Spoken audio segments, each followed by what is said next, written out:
Assalamualaikum warahmatullahi wabarakatuh. Halo teman-teman semua, kembali lagi bersama saya Amelia Putri Cahyani.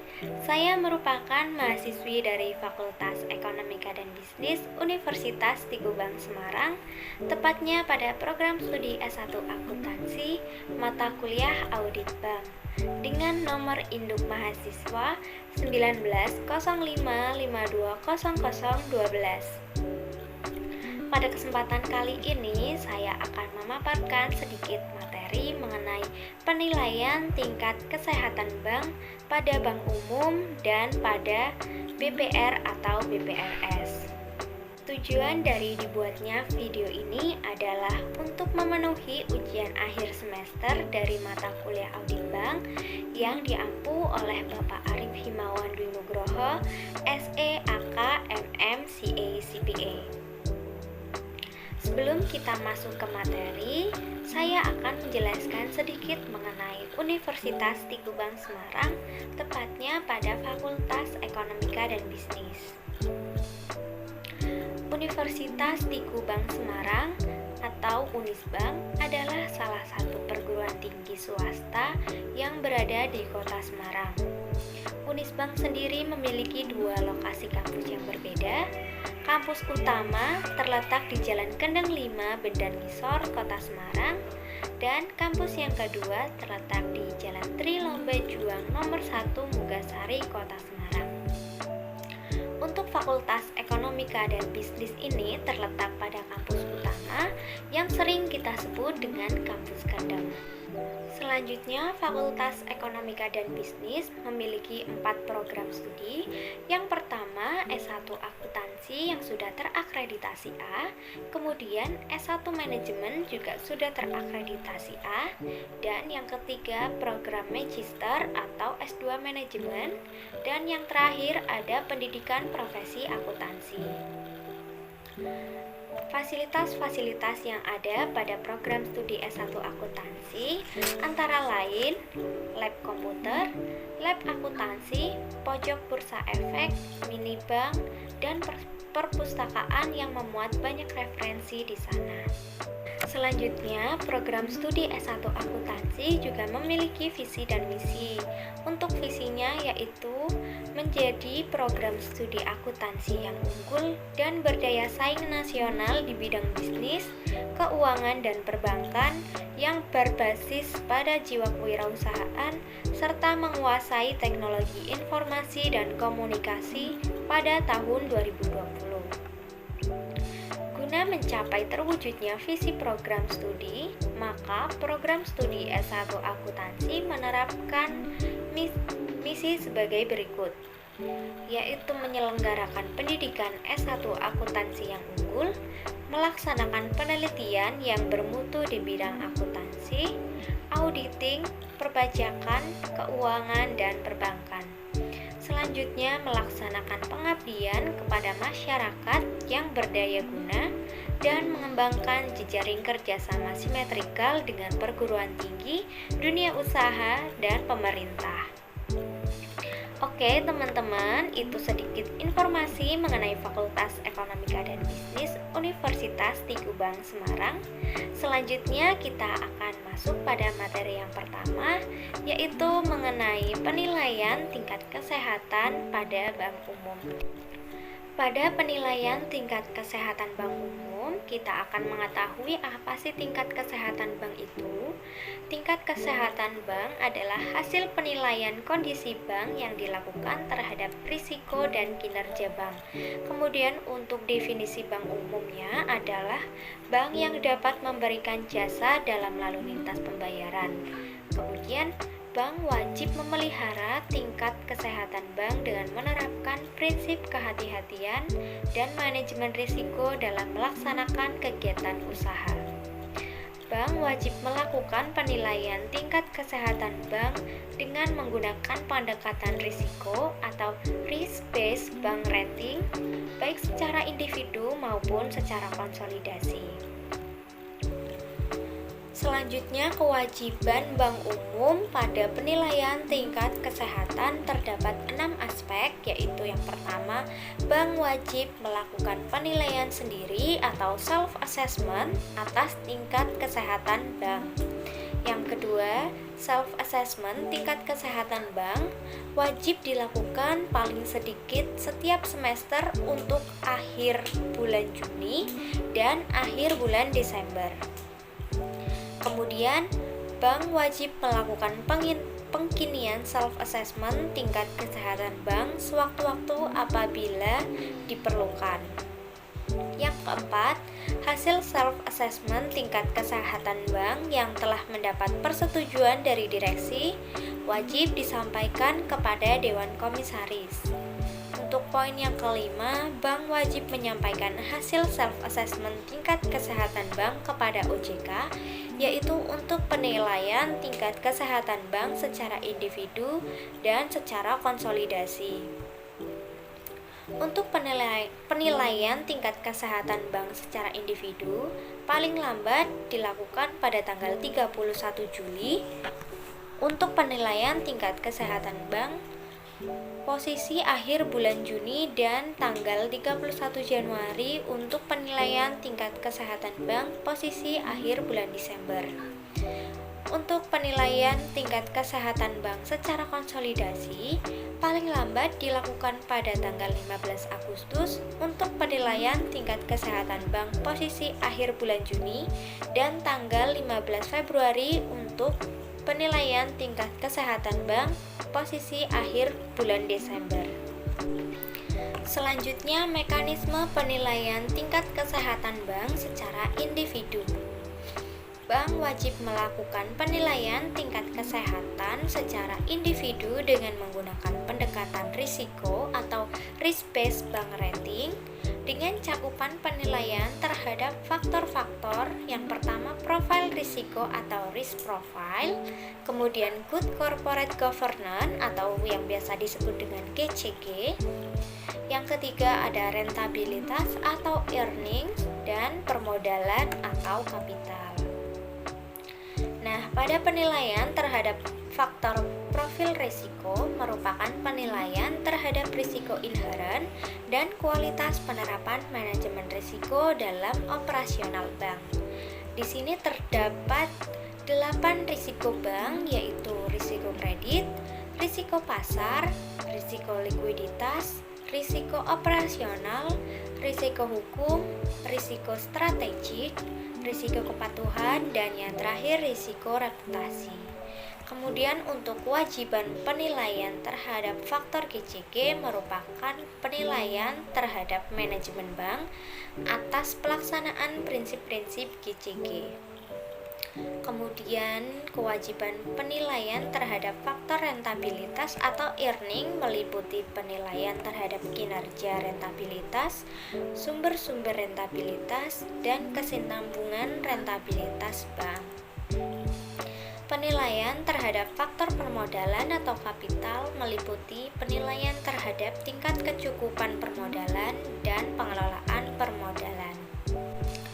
Untuk peringkat komposit ini, tingkat kesehatan bank ditetapkan berdasarkan analisis secara komprehensif dan terstruktur terhadap peringkat setiap faktor dengan memperhatikan materialitas dan signifikansi masing-masing faktor tersebut.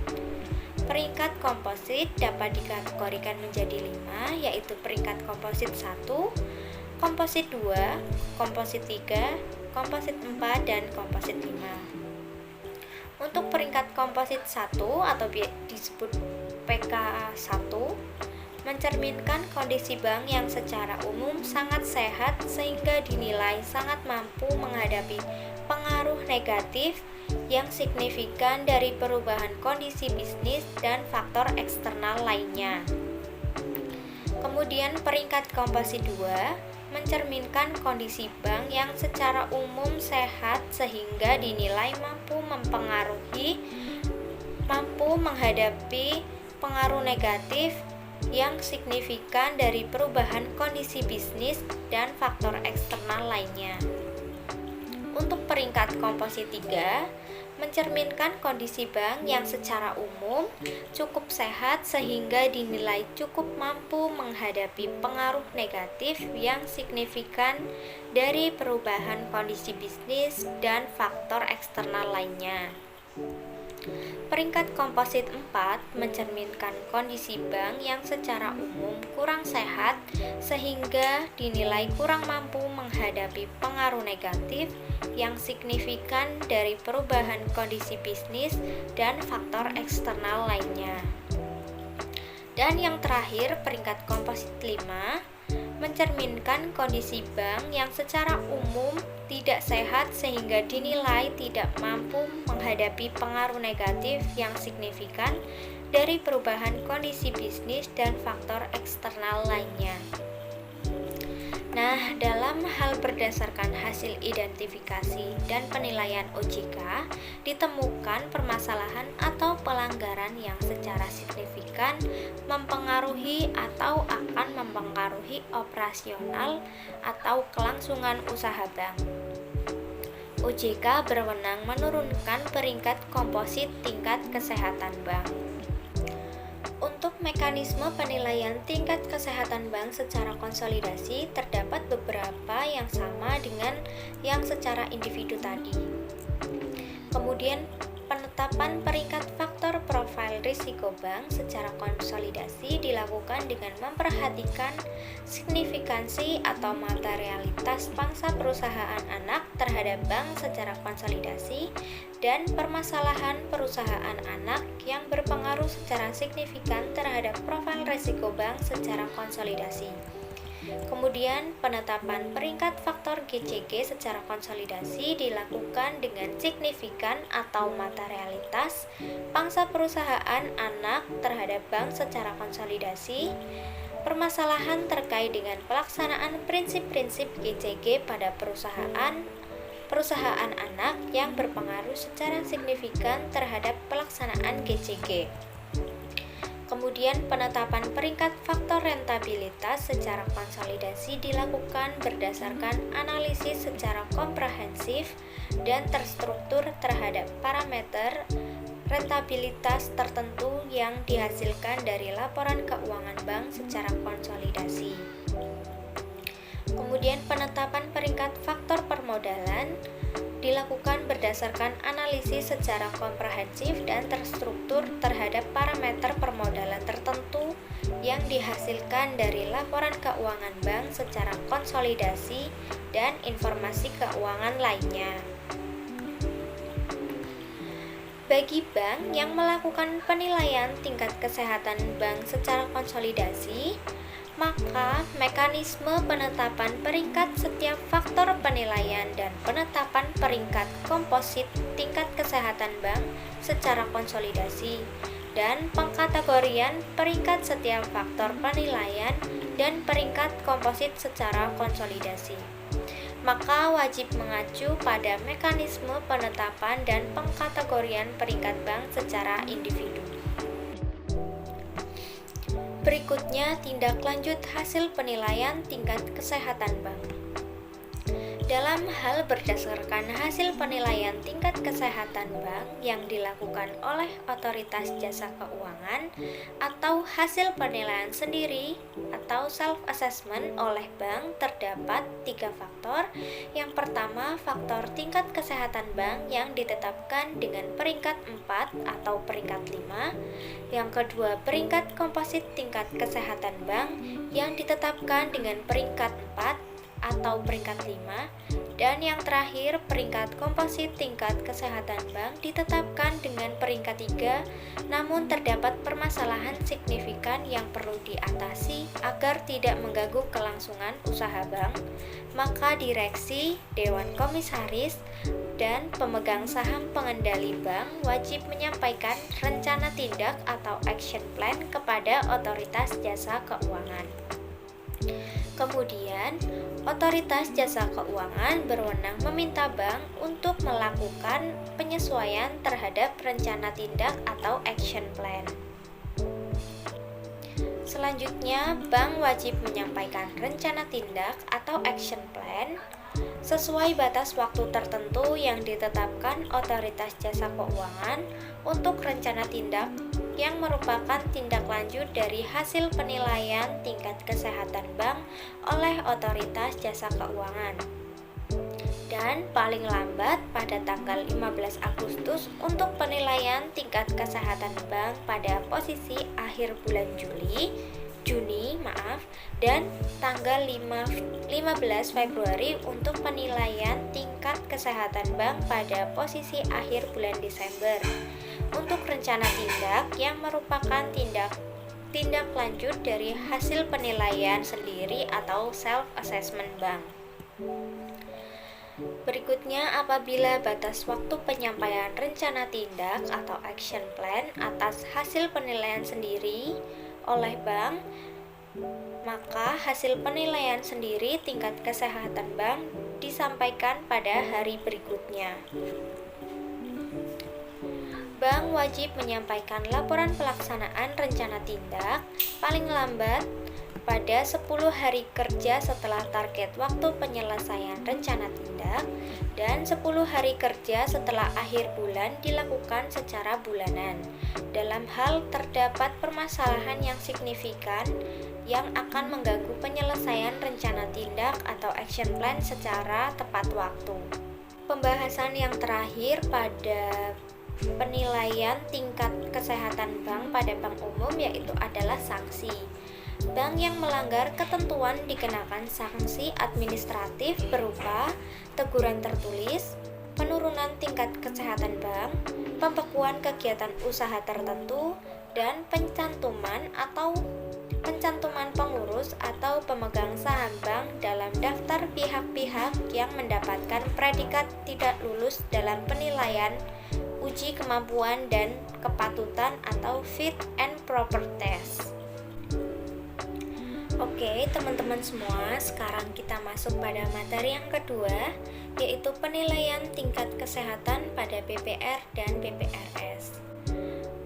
Untuk tingkat kesehatan BPR dan BPRS adalah hasil penilaian kondisi BPR dan BPRS yang dilakukan terhadap faktor profil risiko, tata kelola, rentabilitas, dan permodalan BPR dan BPRS.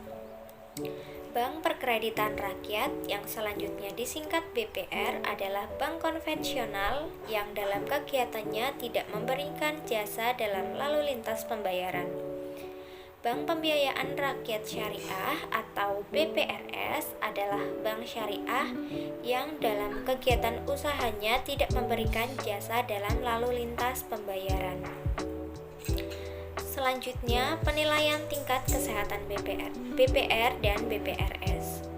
Yang pertama, BPR dan BPRS wajib melakukan penilaian atas tingkat kesehatan BPR dan BPRS secara lengkap dan benar sesuai dengan peraturan OJK ini. Penilaian sendiri tingkat kesehatan BPR dan BPRS wajib dilakukan setiap semester untuk posisi akhir bulan Juni dan akhir bulan Desember. Berikutnya, Otoritas Jasa Keuangan atau OJK meminta BPR dan BPRS untuk menyampaikan hasil pengkinian penilaian sendiri tingkat kesehatan BPR dan BPRS sewaktu-waktu. Hasil penelitian sendiri tingkat BPR dan BPRS wajib mendapat persetujuan dari direksi dan disampaikan kepada Dewan Komisaris.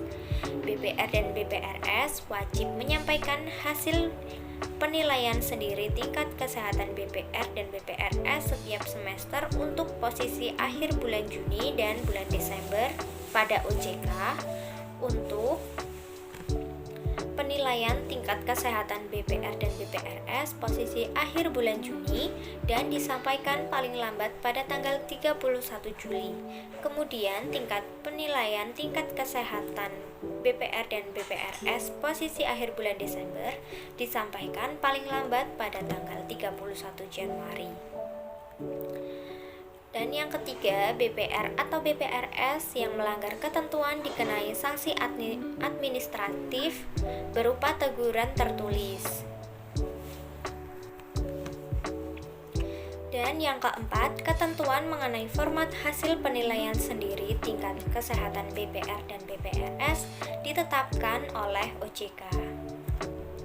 Berikut ini adalah sanksi bagi BPR atau BPRS. Dapat dikenai sanksi administratif berupa larangan melakukan ekspansi kegiatan usaha dan atau jaringan kantor, serta penghentian sementara sebagian kegiatan operasional BPR atau BPRS.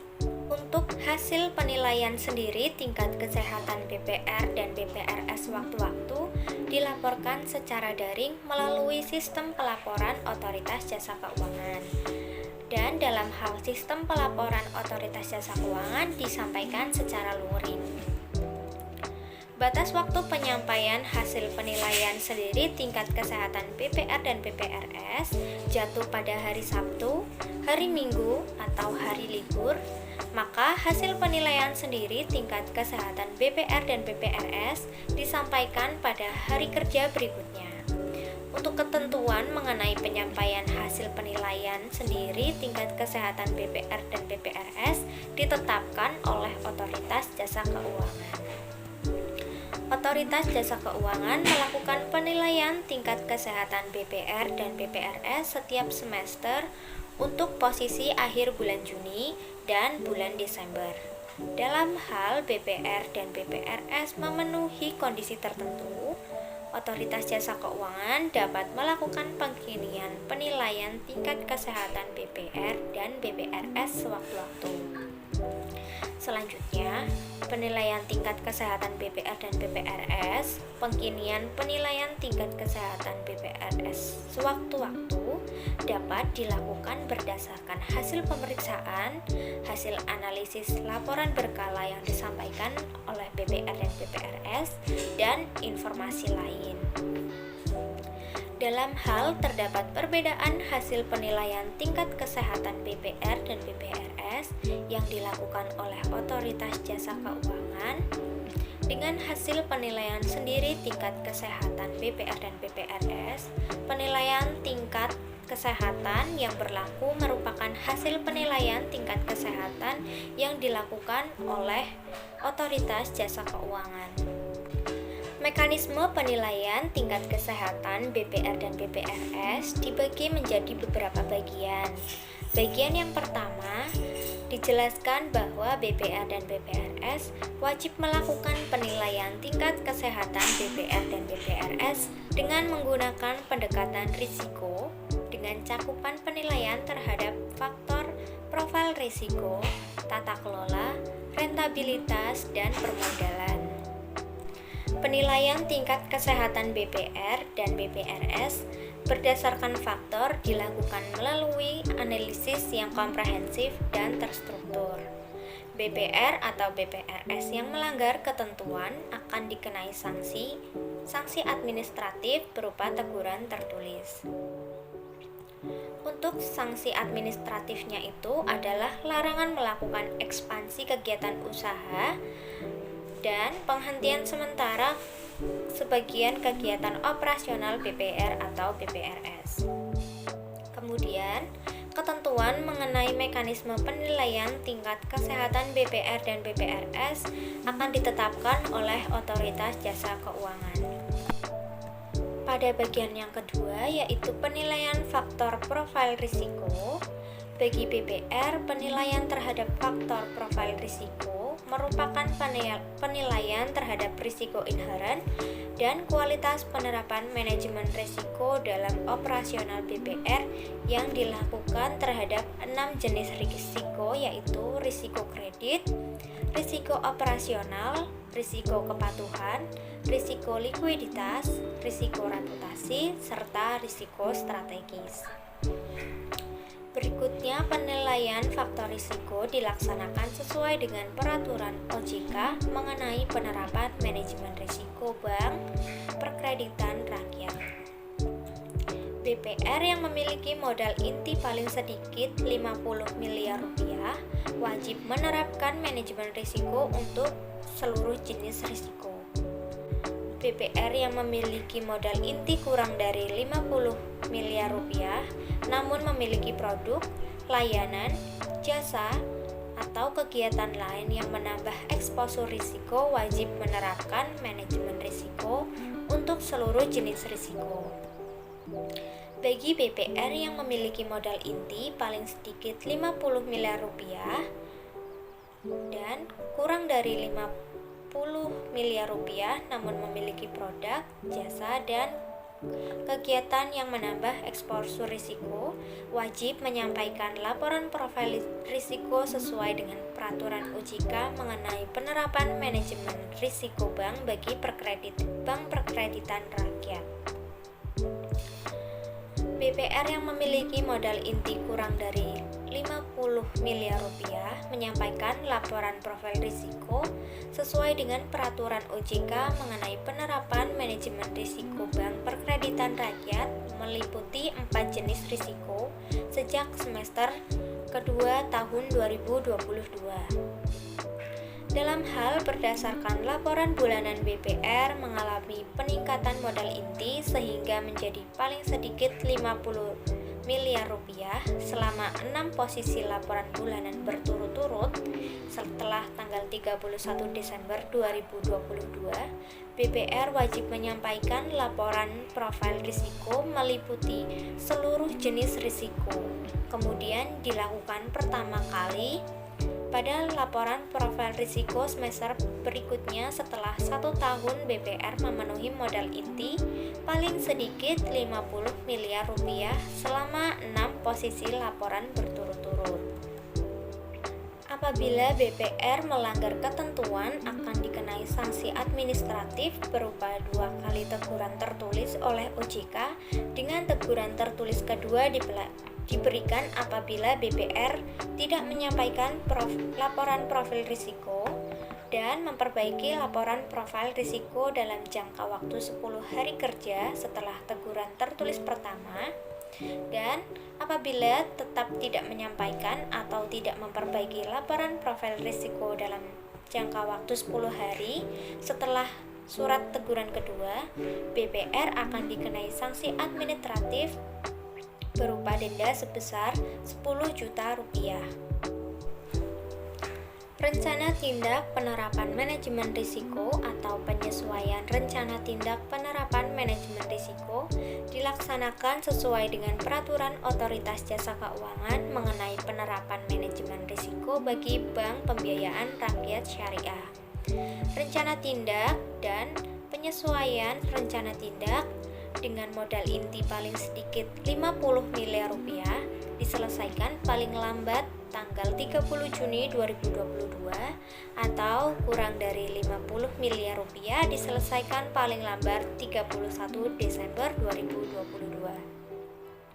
BPRS yang memiliki modal inti paling sedikit 50 miliar rupiah menyampaikan untuk pertama kali laporan profil risiko sesuai dengan peraturan OJK mengenai penerapan manajemen risiko bank pembiayaan rakyat syariah meliputi 3 jenis risiko, yaitu risiko kredit, risiko operasional, risiko kepatuhan untuk semester kedua tahun 2022, dan 6 jenis risiko terdiri atas risiko kredit, risiko operasional, risiko kepatuhan, risiko likuiditas, risiko reputasi, serta yang terakhir risiko strategis untuk semester pertama tahun 2023.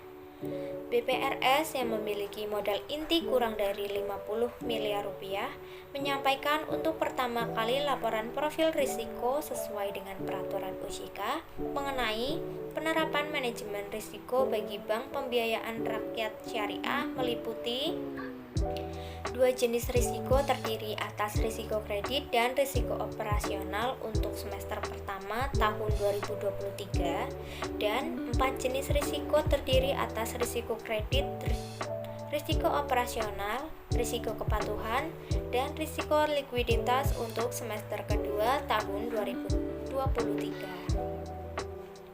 Dalam hal berdasarkan laporan bulanan, BPRS mengalami peningkatan modal inti sehingga menjadi paling sedikit 50 miliar rupiah selama 6 posisi laporan bulanan berturut-turut sampai dengan tanggal 31 Desember 2022, BPRS wajib menyampaikan laporan profil risiko meliputi seluruh jenis risiko dan akan dilakukan sesuai pada pentahapan. Berikutnya, dalam hal berdasarkan laporan bulanan BPRS mengalami peningkatan modal inti sehingga menjadi paling sedikit 50 miliar rupiah selama 6 posisi laporan bulanan berturut-turut setelah tanggal 31 Desember 2022 sampai dengan tanggal 30 Juni 2023, BPRS wajib menyampaikan laporan profil risiko meliputi seluruh jenis risiko dan dilakukan pertama kali pada laporan profil risiko semester pertama tahun 2023.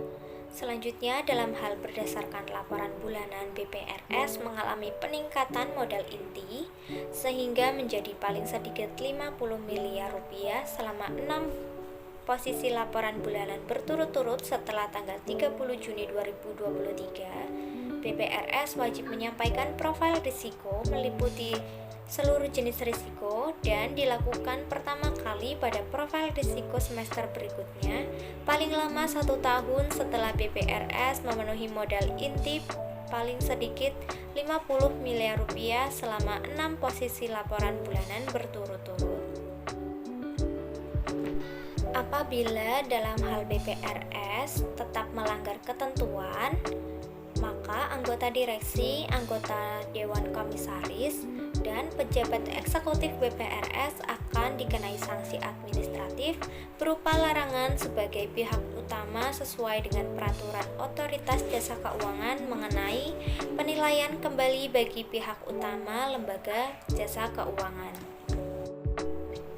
Pada bagian ketiga, yaitu penilaian faktor tata kelola, merupakan penilaian terhadap manajemen BPR dan BPRS atas pelaksanaan prinsip tata kelola sesuai dengan peraturan Otoritas Jasa Keuangan mengenai penerapan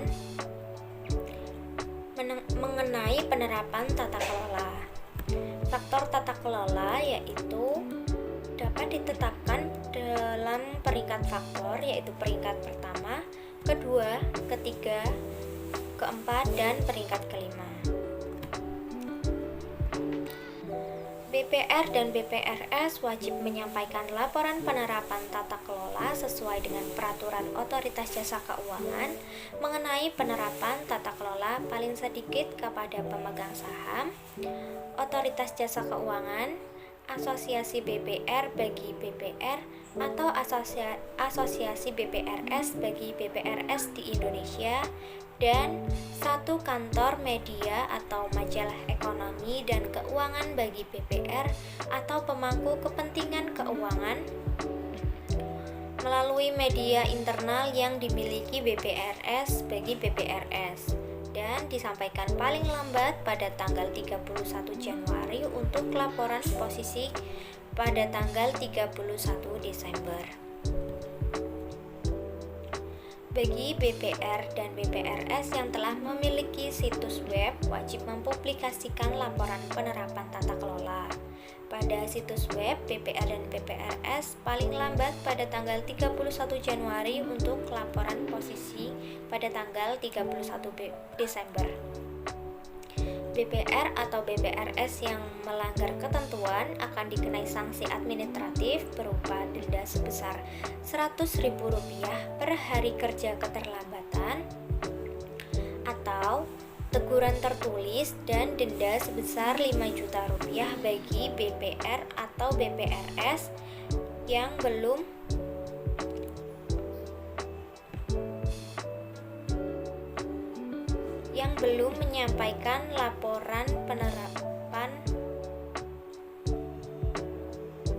menyampaikan laporan penerapan tata kelola melampaui 1 bulan sejak batas akhir waktu penyampaian laporan.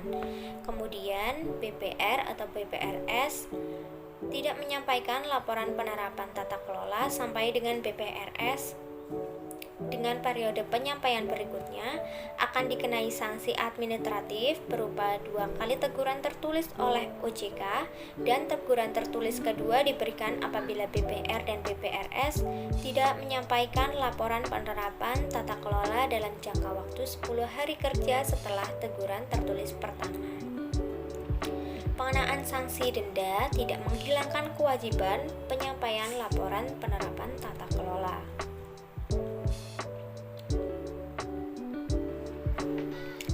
BPR atau BPRS yang menyampaikan laporan penerapan tata kelola yang dinilai tidak lengkap atau tidak benar secara signifikan dikenai sanksi administratif berupa 2 kali teguran tertulis oleh OJK, dengan teguran tertulis kedua diberikan apabila BPR atau BPRS tidak menyampaikan laporan penerapan tata kelola dan memperbaiki laporan penerapan tata kelola dalam jangka waktu 10 hari setelah teguran tertulis pertama. Selanjutnya, peringkat komposit tingkat kesehatan BPR dan BPRS. Penetapan peringkat komposit tingkat kesehatan BPR dan BPRS dilakukan berdasarkan analisis komprehensif dan terstruktur atas peringkat faktor dan peringkat komponen. Kemudian, penetapan peringkat komposit tingkat kesehatan BPR dan BPRS mempertimbangkan penilaian aspek kualitatif terhadap faktor rentabilitas dan faktor permodalan. Peringkat komposit dapat dikategorikan menjadi 5 peringkat, yaitu peringkat komposit 1, komposit 2, komposit 3, komposit 4, dan komposit 5. Dalam hal berdasarkan hasil identifikasi dan penilaian otoritas jasa keuangan, ditemukan permasalahan yang secara signifikan mempengaruhi operasional dan kelangsungan usaha BPR dan BPRS, otoritas jasa keuangan dapat menurunkan peringkat komposit tingkat kesehatan BPR dan BPRS. Untuk tindak lanjut hasil penilaian tingkat kesehatan BPR dan BPRS, dalam hal berdasarkan hasil penilaian tingkat kesehatan BPR dan BPRS yang dilakukan oleh OJK atau hasil penilaian sendiri, terdapat faktor tata kelola atau profil risiko BPR dan BPRS yang ditetapkan dengan peringkat 4 atau peringkat 5. Selanjutnya, peringkat komposit tingkat kesehatan BPR dan BPRS yang ditetapkan dengan peringkat 4 dan peringkat komposit tingkat kesehatan BPR dan BPRS yang ditetapkan selain peringkat 4 atau peringkat 5, namun berpotensi ditetapkan dalam pengawasan intensif atau terdapat permasalahan signifikan yang perlu diatasi agar tidak mengganggu kelangsungan usaha BPR dan BPRS. BPR dan BPRS selanjutnya wajib menyampaikan rencana tindak tersebut. BPR dan BPRS wajib menyampaikan rencana tindak kepada OJK paling lama 14 hari kerja setelah tanggal permintaan OJK untuk rencana tindak yang merupakan tindak lanjut dari hasil penilaian tingkat kesehatan BPR dan BPRS oleh OJK. Dan kemudian paling lambat pada tanggal 15 Agustus untuk penilaian tingkat kesehatan BPR dan BPRS pada posisi akhir bulan Juni. Selanjutnya pada tanggal 15 Februari untuk penilaian tingkat kesehatan BPR dan BPRS pada posisi akhir bulan Desember. Untuk rencana tindak yang merupakan tindak lanjut hasil penilaian sendiri oleh BPR dan BPRS. Paling lama pada 14 hari kerja setelah BPR dan BPRS menyampaikan pengkinian penilaian sendiri tingkat kesehatan BPR dan BPRS sewaktu-waktu kepada OJK. OJK dapat meminta BPR dan BPRS untuk melakukan penyesuaian terhadap rencana tindak, dan ketentuan mengenai rencana tindak BPR dan BPRS ditetapkan oleh OJK. Selanjutnya, BPR dan BPRS wajib menyampaikan laporan realisasi atas rencana tindak kepada OJK dalam hal pelaksanaan rencana tindak dilakukan secara bertahap. BPR dan BPRS wajib menyampaikan laporan realisasi setiap tahapan rencana paling lama 10 hari kerja setelah pelaksanaan setiap tahapan. Kemudian dalam hal terdapat permasalahan signifikan yang mengganggu penyelesaian tindak rencana secara tepat waktu, BPR dan BPRS wajib menyampaikan alasan penyebab terganggunya penyelesaian rencana tindak paling lama 10 hari kerja setelah target waktu penyelesaian yang ditetapkan. Dan dalam hal kondisi tertentu, Otoritas Jasa Keuangan dapat menetapkan jangka waktu penyampaian laporan secara berbeda dari jangka waktu. Otoritas Jasa Keuangan dapat melakukan pemeriksaan terhadap pelaksanaan rencana tindak oleh BPR dan BPRS. Apabila batas waktu penyampaian rencana tindak jatuh pada hari Sabtu, hari Minggu, atau hari libur, maka rencana tindak atau hasil penilaian sendiri disampaikan pada hari kerja berikutnya. Kewajiban penyampaian rencana tindak dan laporan realisasi rencana tindak bagi BPR dan BPRS yang ditetapkan dalam pengawasan intensif atau pengawasan khusus oleh Otoritas Jasa Keuangan dilaksanakan sesuai dengan peraturan Otoritas Jasa Keuangan mengenai penetapan status dan tindak lanjut pengawasan Bank Perkreditan Rakyat dan Bank Pembiayaan Rakyat Syariah. Oke teman-teman, selesai sudah pembahasan kita pada materi penilaian tingkat kesehatan bank. Semoga materi yang saya sampaikan dapat bermanfaat bagi kita semua. Saya memiliki sedikit motivasi. Sukses terdiri dari keberlanjutan kesalahan demi kesalahan tanpa kehilangan antusias. Maka dari itu, kesempatan tidak akan datang untuk mengetuk, tetapi dia baru akan tampak setelah kamu mendobrak pintu tersebut. Kalau kalian suka pada video ini, jangan lupa like, comment, subscribe, and share sebanyak-banyaknya. Terima kasih, sampai jumpa di video berikutnya. Wassalamualaikum warahmatullahi wabarakatuh.